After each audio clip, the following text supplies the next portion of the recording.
سفر دانشجویی ما میخوایم که فردا بریم مشهد و امروز میخوایم هر چیزی که درباره خوابگاه و خاطرات خوابگاه هستش با هم صحبت کنیم. آره ما وسیله جمع میکنیم با هم دیگه حرف میزنیم و خاطرات این 4 سال تو خوابگاه رو با هم من یه ماه از بچه‌ها دیرتر اومدم. تو بگو که چجوری برای دیدی؟ آره ما همه بچه‌ها تو دانشکده بودیم. بعد کلاسمونم عصر بود، کلاس شیمی داشتیم فکر کنم. بعد با چمدونی خیلی بزرگ با باباش اومده بود تو دانشکده و همینجوری راه میرفت با این چمدون. اصلا گمراه بود که باید چیکار کنه. فکر کنم شما چند هفته بود اومده بودیم؟ 3-4 هفته شده بود. یعنی اینجوری بود که مثلا نصف کلاس ها رفته بود که من اومده بودم تقریبا. آره آخرین نفر بودم. بعد از بچه ها جدا افتاده بودم و بعدش اوکی شدیم. بعد که اصلا اومده بود هیچ کس آنجا شد روی نگره یکم شروع کاری کردن یه کاری کردن که نه حس خوبی نگرفتم ولی بعدش دیگه همه خوب شدیم با بعد که همون شناختیم هم دیگه دوست داشتیم و این بعد داریم الان تقصیب میکنیم خیلی سخت بود ولی مثلا برای اونایی که مثلا بعد چند هفته بیان دیگه همه دوستای خودش رو پیدا کردن. خیلی برای اونی که یه تنها میمونه سخت میشه. من مثلا اینجوری بودش که کلا با تو اتاق ترم بالایی افتاده بودم و داشتم دیگه با اونا کلا اوکی شده بودم و اینا. یعنی زیاد با بچه‌های خودمون نبودم. ولی از ترم 2 به بعد دیگه با بچه‌های خودمون اوکی شدم. بعد من یه بدی که داشتم این بودش که حرفمو یعنی هر چیزی که تو ذهنم بود و میبودم جلوی همه میگفتم. خب بعد اینجوری بودش که اول باری که نستر اومدن تو اتاقمون، این چادری که برداریم برای مشهد اومدن تو اتاقمون، من یادم همه چیز زندگیمو بعد اول نفری که بهش گفته بود که آقا مثلا بیا جزوار من بده من بودم و گفت بیا جزوار من بده و اینا. بعد من فقط فکر کردم جزوار میخوام بهش بدم چون خب شناخته نداشتم. بعد منو نشون با هم کل زندگیشو تعریف کرد. بعد باید یاد بگیریم که توی خوابگاه همون اول به همه اعتماد نکنم. واقعا خیلی چیز بدیه. این چیز خوبه. من یعنی یه چیزایی بودش که من واقعا تو خوابگاه یاد گرفتم که قرار نیست که تو هر چیز زندگی تو به هر کسی بگی. یعنی مثلا حالا از شانس من مثلا اصلا آدم خوبی بود ولی مثلا یه آدم دیگه بودش مثلا میتونست خیلی با اون چیزایی که من بهش گفتم سوء استفاده کنه و اینا.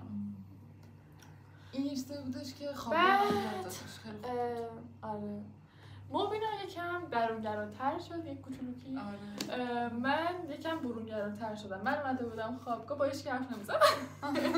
یعنی مثلا من که نبودم خب بچه‌ها خب ترم یک دیگه. آره دیگه کلا اصلا خیلی آروم بود. بعد دیگه همه از منم حس بدی میگرفتن چون به هیچ که سلام و احوالپرسی اینا نمی‌کردم. همش تو حال خودم بودم. آره خوابگاه اینا رو خیلی یعنی شما انقدر آدمای مختلف می‌بینی. یعنی مثلا من همیشه فکر می‌کردم آدما همه خوبن. اصلا کسی لازم نیست از تو سوء استفاده کنه و اینا. ولی وقتی میای تو خوابگاه انقدر مشکلات و انقدر تفاوت فرهنگ و آدمای مختلف می‌بینی و اینا می‌فهمی که نه مثلا واقعا همه آدما هم خوب نیستن. هر کسی که از در دوستی مثلا میاد با تو اوکی میشه واقعا قرار نیستش که تا تهش دوست تو بمونه. ایناش خیلی خوب. واقعا به نظر من خوابگاه رو خیلی دوستم به همه پیشنهاد کنم. حداقل یه بار تو زندگیشون تجربه کنم. آره واقعا خیلی خوب. اصلا یاد میگیری با همه آدما چجوری برخورد کن، چجوری رفتار کن. بعد یه چیزایی رو میبینی که فکر می‌کنی مثلا برای زندگی تو خیلی عجیبه، بعد میبینی مثلا اونا واقعا دارن با همون چیزا زندگی میکنن. یعنی تو شاید قبلا خودت فکر کنی که وای چقدر مشکلات بزرگه وای مثلا من خودم فکر می‌کنم این همه تفاوت داشته باشن. مثلا هر شهر با یه شهر دیگه هر اصلا فرهنگا چقدر چیزای عجیبی. یا مثلا این تفاوت کلماتی که هستش. یه بار تو اتاق ما دعوا شده بود بعد یکی از بچه‌ها اومد بگه خاموش باش به منظور اینکه آقا تو ساکت باش، اون یکی خاموش باش تو شهر خودش یعنی خفه شو. بعد یهو اصلا دعوا بیشتر شد که چرا داری به من میگی خفه شو. بعد گفتم آقا مثلا منظورم این بودش که یعنی یه ذره آروم‌تر بگیر و اینا. خیلی از این سوء تفاهم هم خیلی ممکنه که پیش بیاد. بعد خیلی صبرتون رو زیاد میکنه. یعنی مثلا شما شاید از یکی ناراحت میشدین تو خونه خودتون یا مثلا چه میدونم فامیلتون دوستاتون اینا شاید رابطه رو قطع می‌کردین یا یه دعوای خیلی مثلا عمیق‌تر میشد. ولی تو خوابگاه خیلی چیزا رو ممکنه شما ببینید ولی مثلا یه جوری که باید بگذری، باید زندگی کنی با همین آدما. یا همین که برای من خود همین خوابگاه یه پلی بود برای مستقل شدن. یعنی مثلا تو تا زمانی که خونه‌ای کار بانکی و چه می‌دونم خریدای بزرگ و یا مثلا شما وقتی خوابگاه کوچیک‌ترین خرید تا بزرگترین خرید دیگه پای خودته. مثلا ماها اولین باری که رفتیم مرغ بگیریم مثلا نمی‌دونستیم که چی باید بگیریم، مثلا چه مرغی خوبه چه گوشتی خوبه. حالا یه خاطره اینو تعریف کنم. ما قابلمه رو داشتیم ولی خب مثلا به یک اندازه بزرگتر نشه، مثلا اندازه سایز یک نفر داشتیم. بعد که مثلا هم اتاق شدیم، حالا همه چیزامون خودمون درست می‌کردیم 2 نفره رفتیم با دیگه قابلمه بخریم، اصلا نمی‌دونستیم چی باید اصلا جنسا رو نمی‌دونستیم، مثلا رنج قیمتیش چجوریه. بعد حالا با 1000 تا بدبختی رفتیم خریدیم با همون وسایل رفتیم کافه. یه کافه شلوغ شهر که اصلا مثلا بیشتر بچه دانشگاه اونجا با خودتون قابلمه رفتیم اونجا خیلی بد بود، در حالی که مثلا از بچه‌های دیگه مثلا بهترین تیپشون رو بزنم تا برم اونجا. ببین مثلا واقعا در میاد. خیلی خوش بگذرونین، سخت نکنید خوابگاه براتون اگه هستین. بعد هی سفر بریم هم میتونی لذت ببرید از این دوران. غذای مختلف چقدر یاد گرفتیم درست کنیم، مواد غذایی رو چجوری بگیری، یا اصلا همین تعامل. من خودم اصلا بلد نبودم که درباره مشکلاتم حرف بزنم. یعنی مثلا ماها تو خونه ناراحت می‌شدیم حرف نمی‌زدیم، قهر می‌کردیم، ولی خب اینجا خانواده‌ات نیستن که مثلا تو قهر کنی بیا میگن چی شده مثلا چرا اینجوری می‌کنی. اصلا معذرت خواهی کردن رو یاد می‌گیری. آره. بزرگ میشی، خیلی بزرگ میشی، چون توی خونه واقعا فرصت این یادگیری‌ها نیست. حالا من خودم آدمی بودم که اون موقعی که خونه بودم هر جا می‌خواستم برم مامان بابا رو می‌آوردن مثلا کلاس زبانی، کلاس باشگاهی چیزی می‌خواستم برم همیشه بعد اونا منو می‌بردن می‌آوردن. ولی خب اینجا دیگه تنهایی خیلی اینجا کارا می‌کنم، خیلی بزرگتر میشی. یا اگه مثلا تو خانواده‌تون یکی بهتون خیلی وابسته است، مثلا همیشه با همین با این جدا شدنه هم اون دنیای خودش رو خیلی راحت‌تر پیدا می‌کنه، هم تو دنیای خودت رو بهتر پیدا می‌کنی. اینجوری میشه که میفهمی که واقعا تو دنیا فقط خودتو داری. یعنی وقتی جدا میشی میفهمی که انگاری باید تمرکزت بیشتر رو خودت باشه، برای خودت تلاش کنی.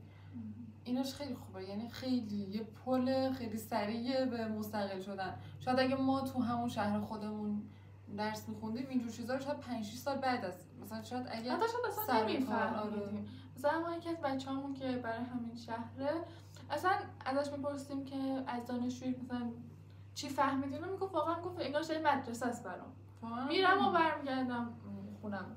مثلا اونقدر نفهمید که چیزی بهش اضافه نشده. مثلا میاد کلاساشو میاد دوباره میاد. خیلی عادی میشه. ولی اینجوری خیلی خوبه. خیلی روزای سختم خیلی داره. خیلی روزایی که شما تنهایی یا چه میدونم دعوا کردین، قهری یا چه میدونم دلتنگی خانواده، اصلا همه اینا خیلی سخته. ولی خب واقعا اگه این سختی ها نباشه که آدم رشد نمیکنه. واقعا این سختی هستش که آدم باعث میشه که رشد کنه. اینجوری. بعد حتی اگه مثلا به فکر مهاجرت و اینا باشی، این مثلا براتون امتحانه که آقا من میتونم توی شهری که تو همون ایران هستش مثلا بنزی 1 ماه 2 ماه از خانواده‌ام دور باشم که بتونم مهاجرت کنم، حالا 1 سال 2 سال بمونم. کلی دوست از شهرهای مختلف پیدا میکنی. مثلا اگه یه روزی هم که بالاخره آدم راش میخوره به شهر دیگه، مثلا من اینجا یه آشنا دارم، اینش خیلی باحال میشه.